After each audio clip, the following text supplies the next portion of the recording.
Guys, welcome back. How are you doing? SDHO, are you doing good? Have you been enjoying the SDHOs? Now that we're not talking about AI and spirituality and stuff, and that we're focusing more on sound design. Yeah. Well, as you probably can tell, we're going to be doing collision and tension today. Ableton's physical modeling synths, although you could also add electric to the mix. But I'm not going to go over electric. I've done it in the past. Pretty much no matter what you do when you open up the electric, which is supposed to simulate an electric piano, like the Rhodes piano, it's just always kind of sounds like an electric piano. And to be honest with you, I don't have a lot of plugins, but I do have a plugin of like a Fender Rhodes piano, and I just like that a lot better. So, if I want to, I do think it's good that you do have access to an electric piano, so play around with electric or whatever, because those are very great sounds. You can even stack them with other synths, even like a synth like Collision for interesting sounds. But we're going to do collision and tension today, and we've really rounded out everything. I mean, we've done sound design, explained how we would approach sound design with all of Ableton's main native synths, and we're going to be on collision now. We're going to do collision first. And if you guys saw the last SDHO, we did noise and all the different ways you can get white noise in Ableton. And then we do something that I really like, so maybe go back and watch this one, where we run the white noise or the filtered noise, and then we run that into various resonator devices, like resonators, Ableton's device called, resonators. Right here. And then Corpus. And where is Corpus? And if you take a look at Corpus, it's basically it's almost as if they took this middle section, the resonator section of Collision, and just made its own device. So if you wanted to run anything through a resonator, and you've got all these different devices, but as I'm sure you probably know, they're all right here under resonator 1. You can get 2 resonators if you want. And so now it's time to cover physical modeling synthesis. Have you done physical modeling synthesis? Have you used Ableton's collision or tension? If you haven't and you're interested, start with collision first. Tension is a bit more eclectic. It's not too complex, but something tells me in the grand scheme of things, maybe I'm wrong, if you're probably going to use one or the other a little bit more, it'll probably be collision. Or maybe it's not. I don't know. But we're going to get into collision. So have you used them before? Or have you not? I really, really like them.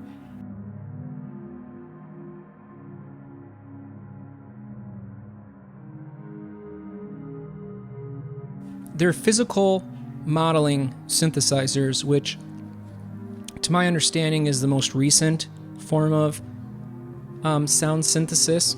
Recent meaning it's more recent than the other ones, like subtractive synthesis, the oldest, then FM synthesis, then wavetable synthesis, and of course there's sample synthesis, which, wavetable you could almost consider is like a sample synthesizer, but you've got physical modeling synthesis. And what is physical modeling? Physics, physical properties.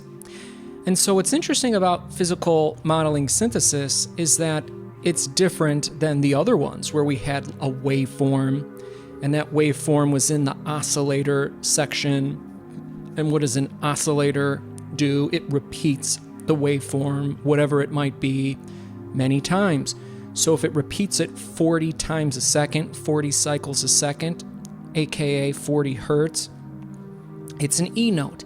If it does it 80 hertz, 80 cycles a second, it's also an E note an octave above. You can go all the way up to 10,000, 20,000 cycles a second, very high-pitched sound.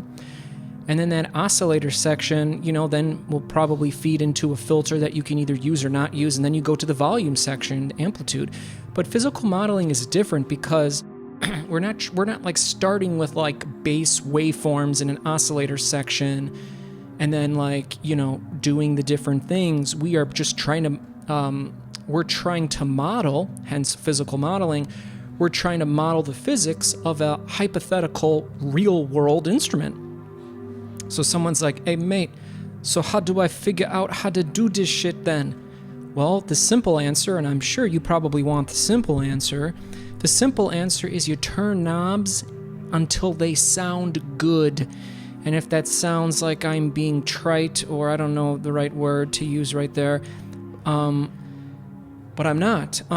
You just basically turn the knobs until they sound good. Now, I say that with a little bit of a caveat because you should probably know what the physical modeling synth is that you're using and what it's trying to do and the general architecture of the synth. And then then when you are turning these knobs, it'll make a little bit more sense. So collision, it's mimicking the physical properties, physical modeling of a mallet percussion instrument. So think like xylophone, marimba, glockenspiel, and the physics is that you have some sort of a mallet. See this mallet section right here? Also, you can have a noise section if you want. You can turn mallet off, but you have to have one of these. And the mallet might have a certain stiffness, a certain amount of noise when it strikes, and it strikes a resonating object, like a marimba, a beam, a string, a membrane, a plate, a pipe, a tube, and then these will have different properties. And so you have to have it. You won't get any noise. So if I put this resonator one on, you get some noise. If you turn it off, you get no noise. So you have to have a resonator. Similarly, you've got this mallet here. You can put on noise. Hey, mate, I didn't hear nothing over there. What is you lying to me, mate? Everyone lies to me. My girlfriend lies to me, mate. It couldn't be you, Gemini. You's never lied to me. All right. Put up the volume a little bit.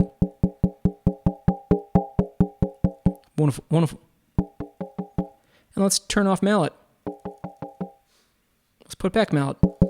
Let's turn off noise. You have to have one of them, and you have to have a resonator. Don't worry about resonator 2.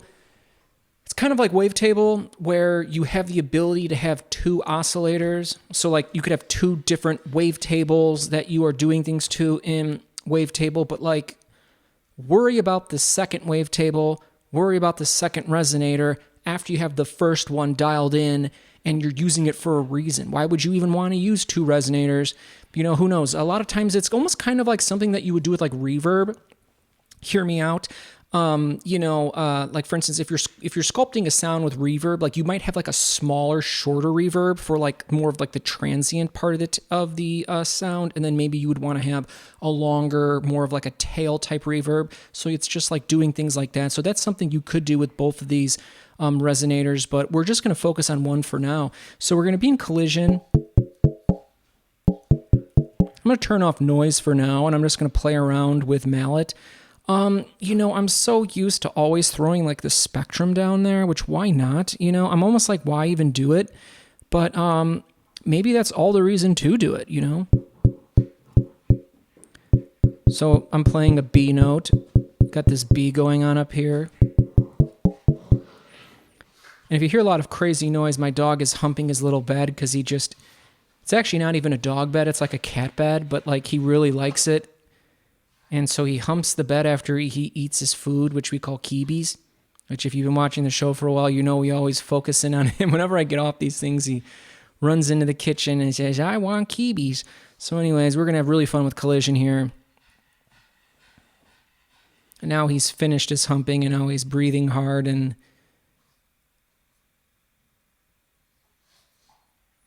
Oh my God, it'd be funny if I had a video of him right now. So, okay, we got membrane. Now let's play with these properties. Some of the biggest ones are going to be the decay. I'm sure you probably know what happens when you bring out the decay. Play with the material. How loud is this? Sounds very loud, but I think my headphones are turned up pretty loud. I'm going to put a limiter. Yeah, it's peaking a little bit, so let's turn down the master volume. And I'm just going to get rid of spectrum. I'd rather see these meterings just so I'm aware. It sounds really loud in my headphones, which it won't for you, but like I'm trying to know if I'm getting any clipping or anything.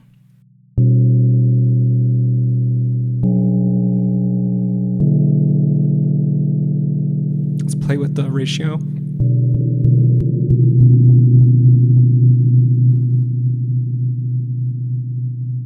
Play with the tune. Shift it down. Like, that's kind of an interesting bass sound.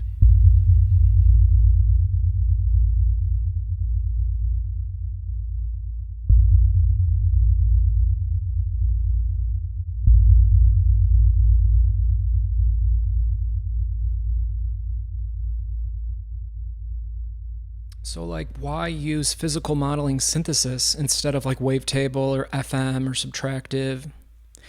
Well, the reason is because sometimes you want more of an organic sound. Remember I told you like we're not going to use the electric device that models, physical models an electric piano. And like I would actually do suggest that if you don't have the full version of Ableton and thus electric, like you probably want to familiarize yourself with the sound of an electric piano. The most popular electric piano is more than likely the Fender Rhodes piano.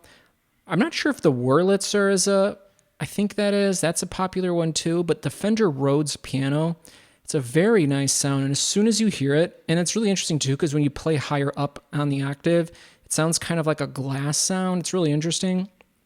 But, where was I going with that? So like, yeah, you would definitely want to have more organic sounds. So like I was doing a lot of like sound synthesis with like wavetable and operator and analog. And I was like, I'm so sick of this. I'm like, I want something that sounds organic. And so like I was doing a lot of like electric piano stuff. I was doing a lot of collision and tension. And you want to use it when you want something that doesn't quite just sound like, you know, an oscillator, you know, like a typical like buzzy, you know, synth kind of a thingy. And so like listen to that ring. Let's go to plate kind of has somewhat of a similar sound, very bassy. Let's bring it up a little bit.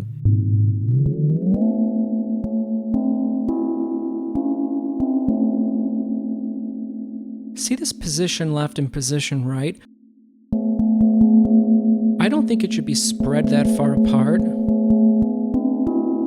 a little bit of stereo width, but not too much. And play with these inharmonic. You can pretty much leave it 0. It's going to sort of like add more like inharmonic partials, which can make it sound out of tune. These will change. Like remember when we were on the membrane, we got the ratio?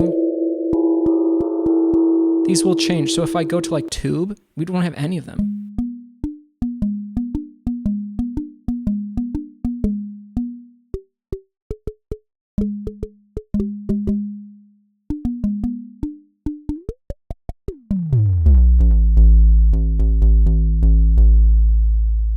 Let's play with this mallet section. I mean, what do you think the volume's gonna do?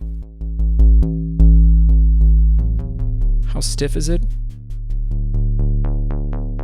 Don't even worry about how stiff it is. Do you like the sound or do you not like the sound? That's why I was saying turn the knobs, and if it sounds good, keep it there, but just know the architecture, know what it's trying to do.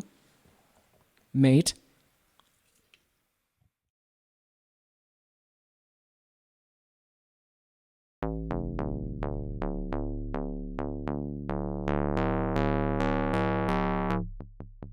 Radius, the radius of the tube. I don't care what the radius is, I just want it to sound good.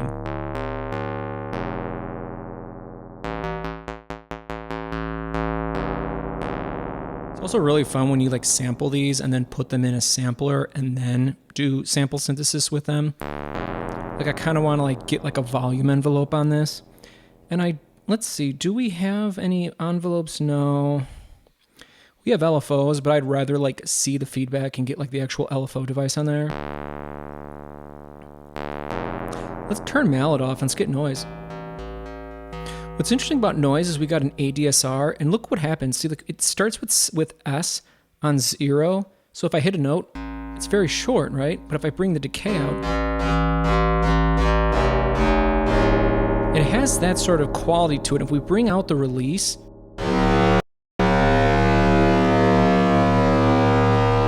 Yeah, that's pretty cool. I would play with that.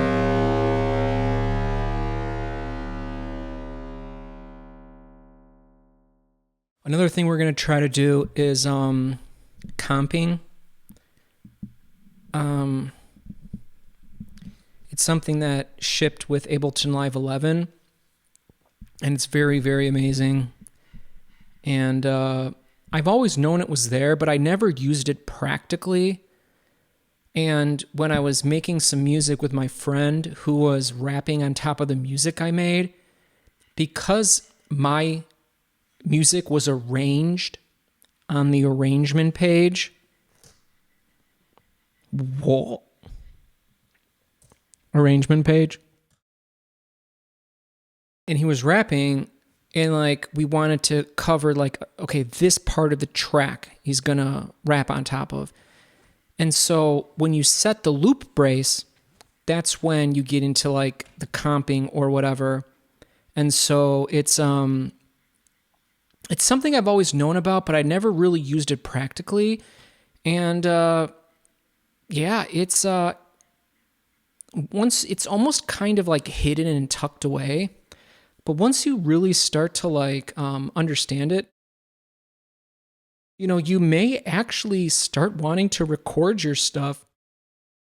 Let's say like a music idea in the arrangement page, which you can always bring it back over into session view. You'll see what I mean. I kind of want to start doing, get back into sound design now that the computer's cooled down. So let's get back in.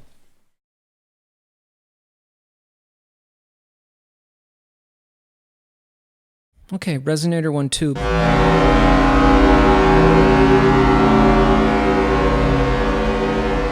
Go to pipe.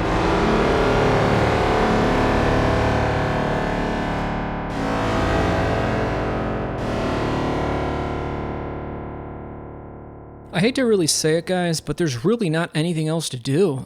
You know, I don't want to be overly simplistic, but I mean, you know, okay, let's go to marimba. Okay, now we've got this. Change the tune because I don't like it. I'm actually going to go to mono voices.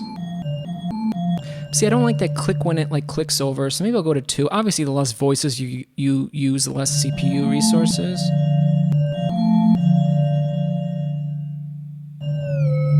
No, not that one.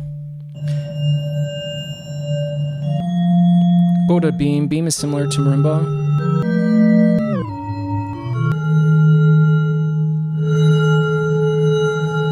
It's on a low pass right there, so it's cutting out all of these up to here. Get mallet back. Turn off noise. I like the noise because it's got the ADSR, so we can get like a long decay, a long release as well to really draw out the noises.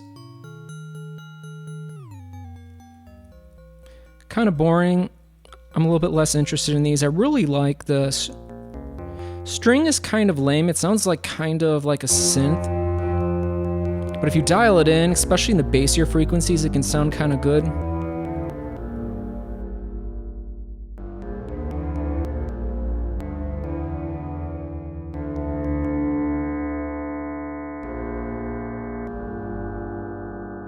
I really like membrane, plate, pipe, and tube.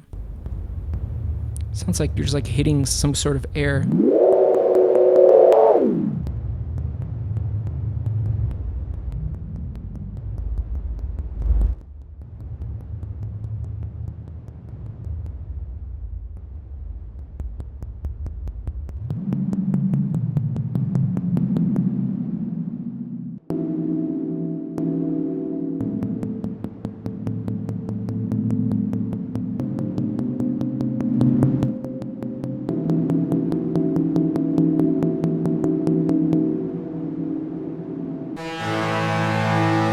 These ones can have some pretty crazy sounds.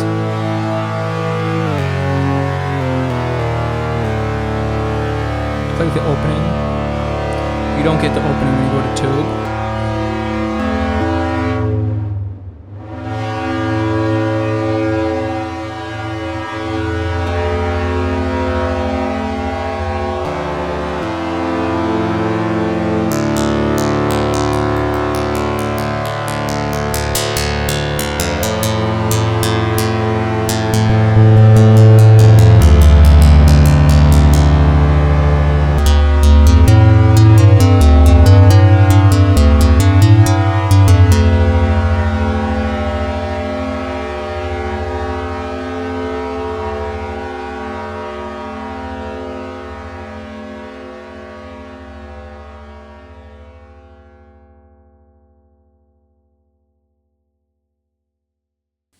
Sorry, I don't mean to be like too quick with collision, but you know, I've been doing sound design in collision and tension for so long that I just know them well. And so like I don't feel like there's any more important things I need to share with you. I feel like, you know, maybe if you haven't like seen this synth or used it or like know its architecture, maybe you would be like, oh, like I want to know more. But it's like, but that was really basic. That was it. Like that was really kind of like it. You know what I mean? You and with sound design,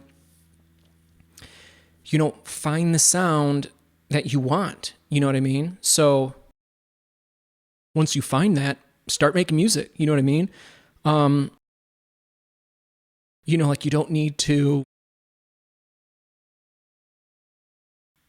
be like, oh, you know, I've got like an extra 15 minutes of sound design when you're kind of good. You know what I mean? You're good. You know, you move on, you move along.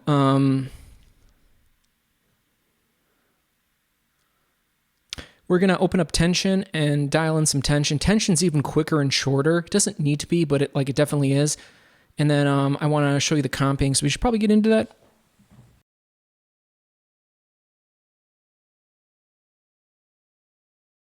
So how does tension differ? So as I mentioned, collision is a physical modeling synthesizer that is trying to physically model I was about to say a percussion instrument, even though that actually is what mallet-style percussion is. It is percussion. But tension is more of like a stringed instrument. And you've got this drop down here. You're primarily going to bounce, no pun intended, you're going to bounce between plectrum and hammer. Bow is kind of finicky. It's supposed to be like you're like bowing a stringed instrument, but it's very finicky. Like you can literally turn one of the dials slightly and the volume just goes crazy and weird, or there's just no volume because of the physics. I don't really like it. I don't want to mess around with it because I don't want to hurt my ears. I already have these things jacked up very loud to... Anyways, and then hammer bouncing is similar to hammer. So I stick between plectrum and hammer. By the way, plectrum is a pick, so like a guitar pick. I believe the full name of a guitar pick is actually plectrum. And these really don't mean that much. I mean, they do, but a lot of it is down here in the string section, believe it or not. Wonderful, wonderful. I would like it a little bit deeper. So let's go to octave, move down. By the way, this one, when you click the filter global section, it actually does give you a filter and a filter envelope. So that's there, and it's pretty nice. So anyways, let's play around. Protrusion. It's almost like how punchy it is. So like, yeah, it's definitely changing and it's good. Velocity, I don't really play around with. It's like how much velocity. It's just gonna make the volume go down and up when I play this, if I'm not mistaken. But it's not that simple, you know what I mean? I think it means basically when you do start adding these velocities to it, how much do you want like the velocities to affect it? So I normally don't move that around. Now position, and then damping. That has a similar effect of velocity, but it's like how much are you like dampening this like stringed instrument, like you're putting your fingers on it, like you're holding down like a bar chord or something like that. And then you've got these damper and termination settings, which I don't like, because when I like to design these sounds, I like to make them sound like these weird instruments that I just like hit a button and it like rings forever. Whereas like damper and termination are all about like the shortening of the sound, which isn't like a bad thing, but it's like if you were playing this like hypothetical stringed instrument, you know, damper is like, you know, like this hand that might be on the instrument. It's like dampening it down. Like think about palm muting guitar, you know, rather than like doom, doom, doom, it's like, you know what I mean? So it's like, what do those dynamics look like? And termination is kind of like, how are you like terminating like the string? And I don't really like playing with those because I don't really like the effect on the sound, but I do like the body section. So let's play. You want to give it a decay and play with these.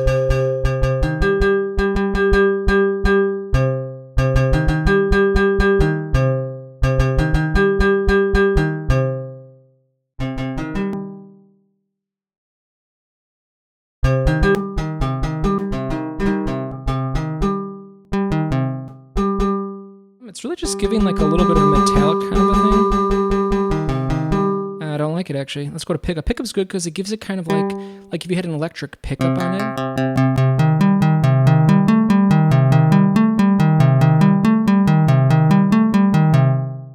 And then over here, in harmonics, no damping. Remember it says like a palm mute?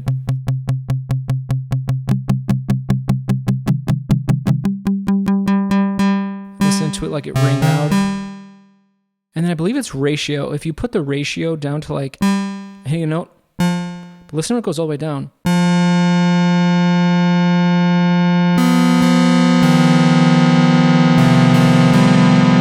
Look, we're picking right there.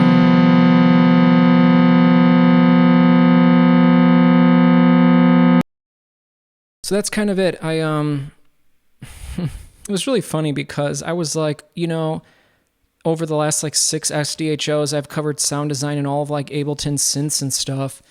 And I was like, well, what is left is collision and tension. And I love collision and tension, by the way. I'm sure if you've watched all of these, you probably know that.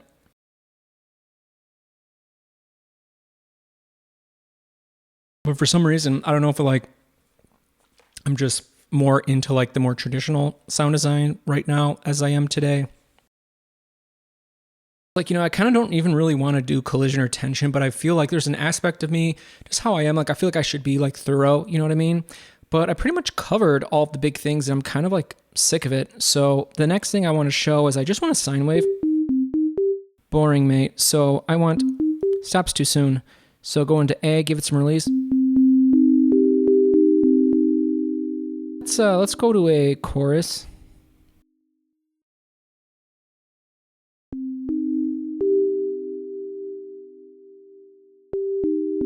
I like slow rates on like the chorus, the phaser, the flanger. Let's play with the dry wed. So let's get like a thing going on. So I want to talk to you about the comping. I should probably open this up.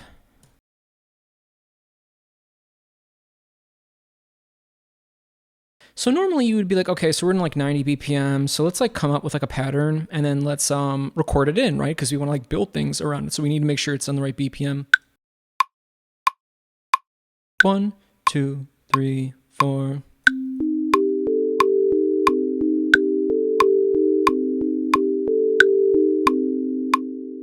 So you'd be like, okay, gotta get it down. Okay, 3, 4. I was off with that. Okay. 3, 4.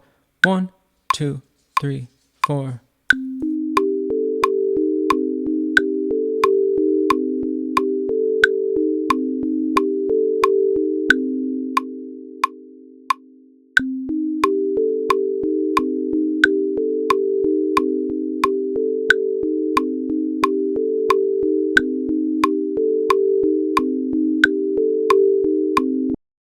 Normally it wouldn't be a 3-bar clip. What the hell just went on? It should be a 4-bar clip. What are you talking about right here?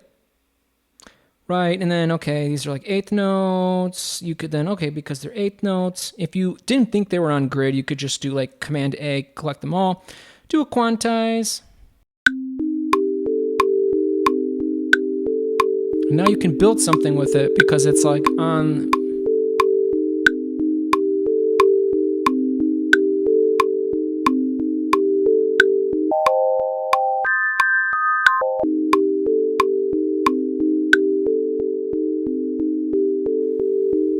Let's duplicate it.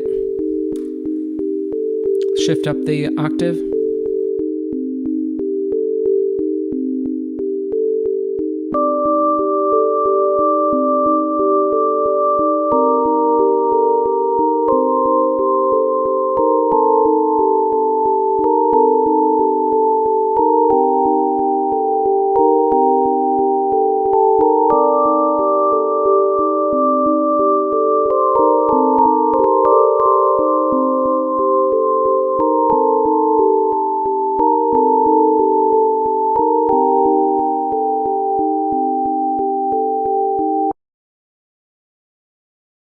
So that's a little tip for you guys if you're like trying to figure out how to come up with like melodies and stuff.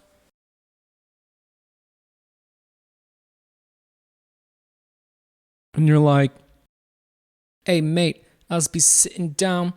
I'll be sitting down and I'll be trying to come up with melodies, mate. Nothing makes sense, mate. I can't come up with the melody to save me life, mate. If someone was like, hey, I will give you 200 quid to come up with the melody, I'd be like, yo, I ain't got nothing, mate. It's bullocks. It's bullocks, mate. Well, the fact of the matter is I just solved it for you. I just gave you a hack. It's incredible. Okay, maybe this is just me, but if something is playing, like that's an arpeggio, right? If something is playing, and then you start to play something on top of it, it just happens. Now, I could be wrong. Maybe that's like the way that I'm able to do things, and for you it's different. I don't know. Maybe I'm right. Maybe I'm wrong. I just gave you a nugget of gold, if that's true for everybody. Maybe not. Maybe so. I don't know. If something's playing. So for instance, like, I would like pick up the guitar and I would like practice like, noodling around on the guitar and stuff, right? And I would like know which scale I would be playing in because I know the intervals. And I'm like, this is boring as crap. But if I were to go into Ableton and open up one of my projects where I have like actual drums and, I've got things happening, I can just like play like endless solos, improvisations, So try that. So what did we do right there? What did we do right here? Well, we had something.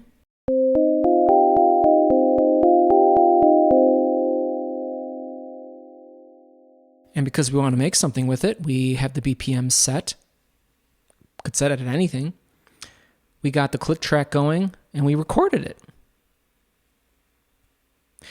But we had to have some level of ability to play it. And ideally, play it pretty good the whole time. And even then, we added a little bit of quantization to just slowly maybe dial them in a little bit. But another thing you can do is you can say, okay, let's set up this loop brace. And you can do it in arrangement view.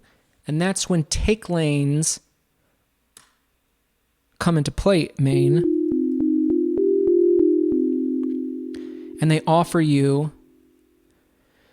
a bit of a bonus extra of being able to do take lanes, or what's also called comping.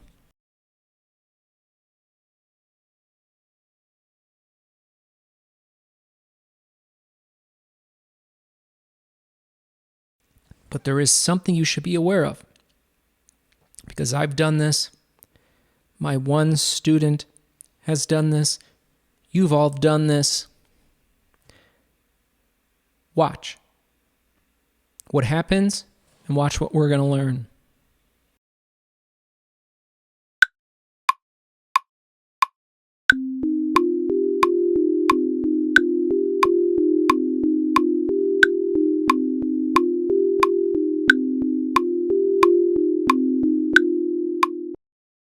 That. See this? See how it cut over? Now look what happens when I do Command Z. It goes back. So when it recorded, it went all the way over and it snapped back and it kept recording until I stopped. But I did Command Z and then this happened. I was doing that forever and I didn't know why. You want to know why? Go over here. Show take lanes. That's what we had. That's why. See how this right up here mimics this down here? If we did this, see how it will just mimic this? By the way, if you want to know why, when I was doing my do-do-do-do-do-do-do-do, remember, you want to know why it didn't cut to a full 4 bars? Because that was not in 4/4. 4/4 is like 1, 2, 3, 4, 1, 2, 3, 4. Or if you're counting 8 notes, 1 and 2 and 3 and 4 and 1 and 2. But I was doing 6/8. So 1, 2, 3, 4, 5, 6, 1, 2, 3, 4, 5, 6, 1. But that doesn't matter. We're not trying to cut perfect bars here, mate. And so you might say, well, so why are you telling me this? Like, this is what it did. And we had to do Command Z so we could go back to this. Why are you telling me this? Well, because if you do have a pattern that you want to play, let's say, you might have multiple of these, okay? You might have multiple of these, and then you can then select the ones you want. So let's just blow this all up here.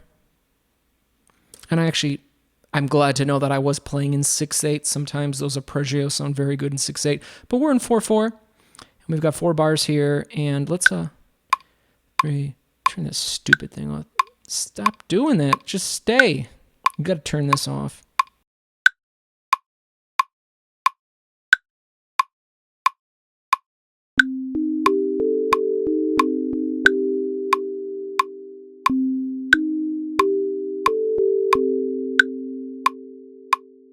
That's so crazy. My brain is in 6/8, which like you could also consider 6/8 3/4, right? The same way that like 4/4 is like 8/8, 4/4 meaning like 4 beats per bar, and they're each quarter notes, where like 8/8, which really is like 4/4, you're just choosing how to count it, is like 8 beats, and each beat is like an eighth note.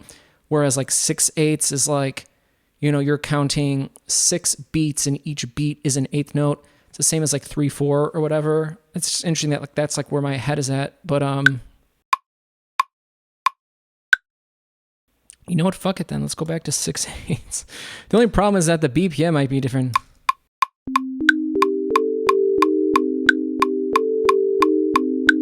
Wait, but then now this is all screwed up.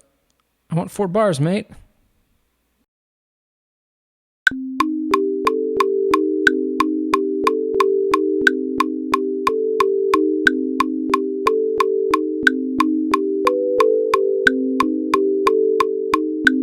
Ready? So now arm it.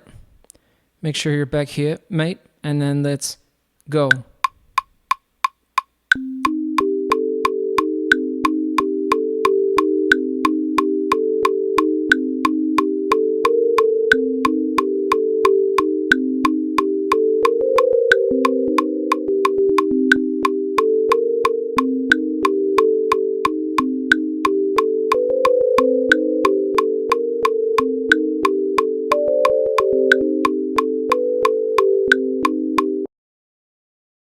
So I think you can kind of see where I'm getting at.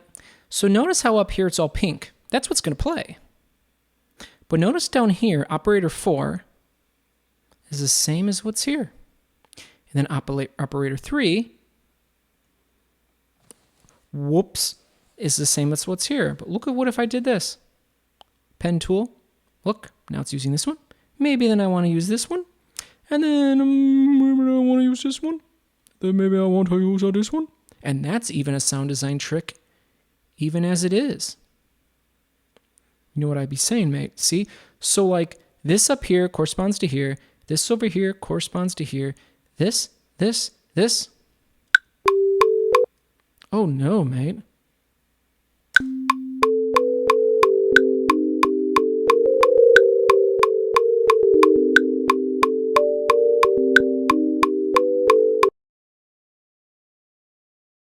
Oh, mate, that sounds like a shit, mate. Us do not like that, mate. Why was you ever be doing that, mate? That was horrible, mate. That was horrible. Well, like, I'm not trying to make beautiful music for you. I'm trying to, like, help you understand very important areas of Ableton that are going to give you creative sound design possibilities, but also allow you to not just have those creative sound design possibilities, but with comping, which gives you the take lanes, that was invaluable. And I've always known they've been there, but like it never made sense with my workflow.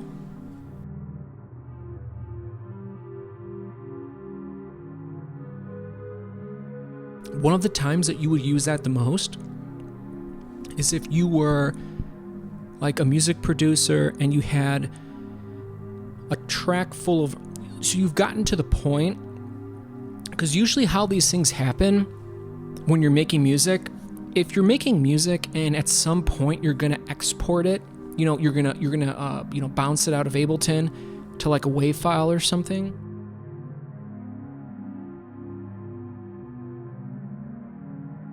at some point, so like you start with session view, you get your little ideas, your little paints on the, whatever that thing is called that like the artist makes, like with the that thing, whatever it's called.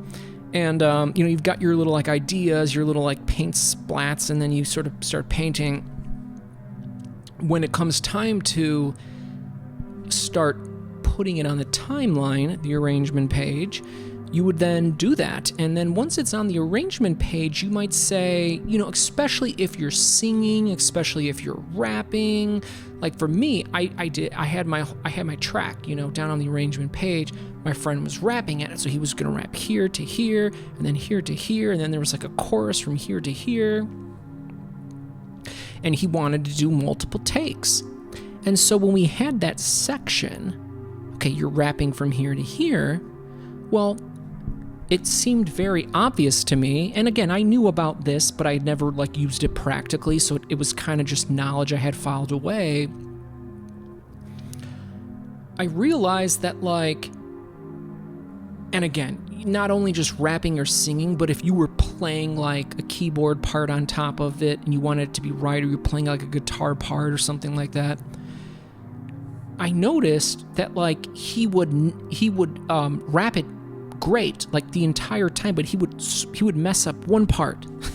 So if it was like 16 bars, 32 bars, 64 bars, if he messed up one part, it was like start it over. But I was like, no, don't start it over. Keep on going, because then we'll just keep doing these take lanes. And then if you screwed up this one little part, well, maybe on take number 2, it's perfect. And then we'll get that part. You know what I mean? So it was so perfect. And it I just fell in love with Ableton all over again when I was like, oh my God, this changes the game. And what was amazing too is because I don't have a lot of experience with having like a singer or a rapper, or hell, I could sing, I could rap, whatever. I used to rap at the end of some of these, but it was so amazing because I was like, oh my God, as soon as I told him, because I was explaining take lanes, I'm like, oh, I think this whole comping feature with the take lanes in Ableton is perfect for us. As soon as he knew that he didn't have to nail the take perfectly and then we would have to start over, he was looser. He didn't care if he messed up. He could rap his whole part, mess up once, start over, rap it again, and then if he nailed that one part, we would just use that. You know what I mean? Now, granted, you probably need to have a good memory to be okay, this was the really good one, but it's all there. And so I wanted to get into that because that's something I think I've covered comping and take lanes once or twice in the past, just from an intellectual level. I kind of knew how to do it, but it's kind of hidden away there. So I wanted to bring that to your attention, wanted to get into the physical modeling side of things. I hope you weren't wanting me to get deeper into collision and tension, because you don't need to get that much deeper if you really understand it. There's not too much variability if you know what's happening. I would implore you with tension to get into the damper and the termination one, which we've done so many times on here, but I'm not trying to shorten my sounds. I'm trying to lengthen them, and I don't like using those two. Hell, I didn't even like using the body section at all. I thought that actually made the sound not as good. And with collision, I play with these things so many times, so I don't want to just keep talking and blabbing, just for the sake of making the video longer. In fact, you'd probably rather it be shorter. Oh, look at that, 333333333. How did that happen, mate? That's med brilliant. Anyways, guys, I hope you're doing well. I'm still gonna I'm still gonna make that a new tutorial for the first time in almost 4 years about additive synthesis. In I don't know if we did that in SDHO 113 or 114, additive synthesis with operator, where we did the harmonic partials, and then we got those really cool metallic bell sounds. But in any event, guys, I hope you're doing well. Hope all is well. We will talk soon. I'll see you.